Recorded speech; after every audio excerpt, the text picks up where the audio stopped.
Pakistan, there is an old saying that leopards don't change their spots. So when terrorist groups start floating political avatars, be warned, nothing good will come of it. Nevertheless, political parties with very obvious terror links appear to be the flavour of the season in Pakistan. The trend started earlier this month with the Lashkar-e-Toiba so-called charity arm, Jamaat-Ud-Dawa. It is being renamed the Milli Muslim League, and the man behind this brainstorm is none other than the notorious Hafiz Saeed. Then there's Fazlur Rahman Khalil, founder of the Harkat al-Mujahideen, which is on the US designated list of terrorist groups. He intends to form a political party called the Islah-e-Watan. Khalil has a long, inglorious track record. He was one of the founders of the Harkat al-Jihad-e-Islami that traces its rise to the Soviet invasion of Afghanistan in December 1979. Khalil was one of those who signed Osama bin Laden's fatwa of 1998 calling for holy war against the West. Political parties and other forms of democratic expression are generally anathema to such people. So what explains this trend? It is just a means to evade international proscription. It helps mainstream groups broaden their public support. It helps cadres regroup under a benign cover and gives them legal basis to continue with illegal activities. Under President Donald Trump, the US has not only called out Pakistan for supporting terror groups, its new AFPAC policy, or South Asia policy as they now call it, calls for a tough new response to terror groups in Afghanistan and Pakistan. Although the new US policy is still to unfold on the ground, terror groups believe that there could be renewed pressures on them, and therefore they're taking measures to preempt them, it seems.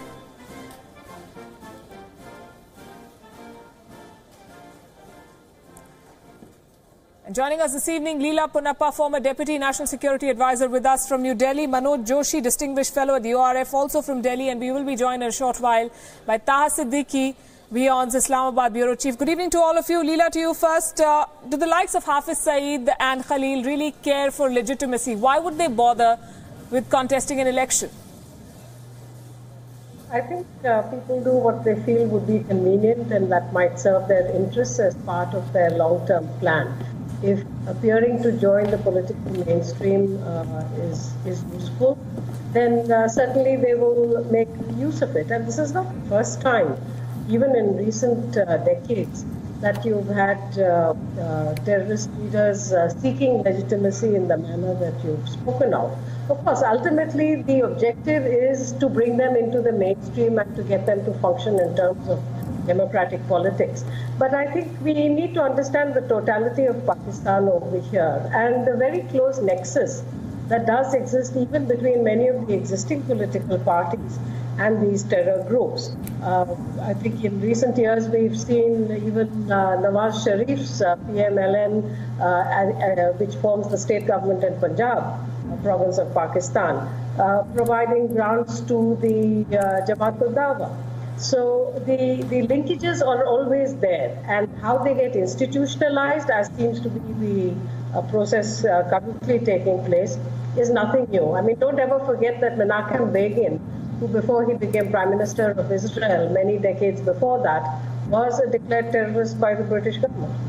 He was indeed, and then he, well, went into self-imposed isolation after the Lebanon war. But we need to look at this in terms of two. One is the pattern that terrorist groups take, and the other is the reality and the totality of Pakistan. And obviously what concerns us over here is the totality of Pakistan. Nothing's going to change as a result of this. Hafiz Saeed will remain a declared terrorist with a $10 million bounty on his head, but nothing's going to happen. So you're saying India shouldn't worry about these developments? Well, India should obviously watch these developments, try to understand what it might signify, but worrying isn't going to take you anywhere. You have to try to understand how it's going to impact on you. Thus far, despite all that has been done on Hafiz Saeed, we don't have him. Dawood Ibrahim remains in Pakistan.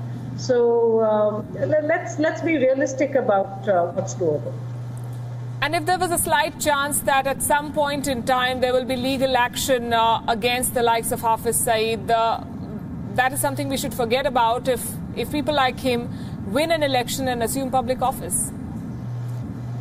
Well, I think that again will tell you something about the reality of Pakistan in terms of the kind of people they would choose to elect. And there are leaders in the current Pakistan political establishment, not necessarily in government, but also in some of the opposition parties, whose track record is somewhat.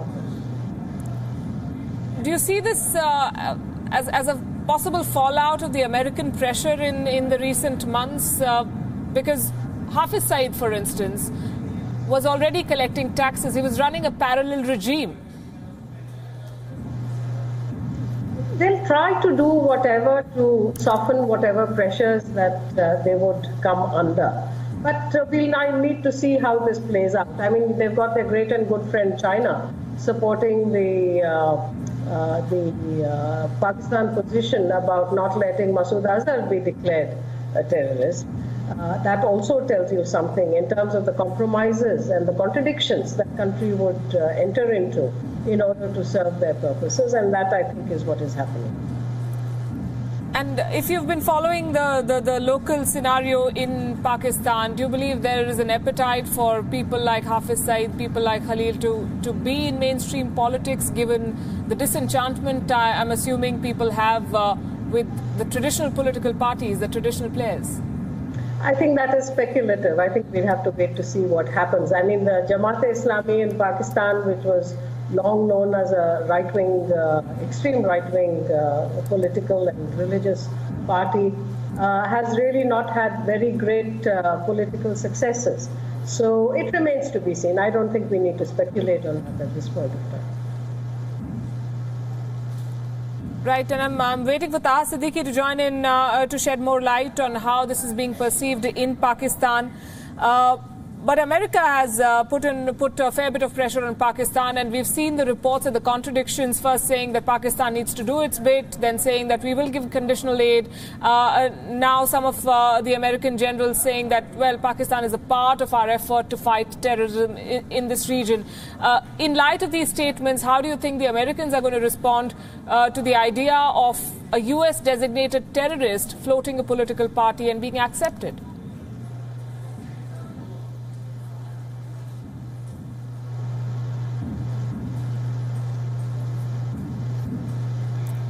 Leela, if you can hear my voice. Oh, I see. Oh, sorry. I thought that was to your Pakistani guest. You know, let's not jump the gun. I think this process has to develop. America also seems to be ambivalent. Let's not forget that Pakistan has a very, very strong lobby within the United States, not just within the Pentagon, in some quarters of the Pentagon, because now I do believe that the brass in the Pentagon has recognized the kind of fools that they've been made of by the Pakistanis in terms of Pakistan's continued support to terrorist groups.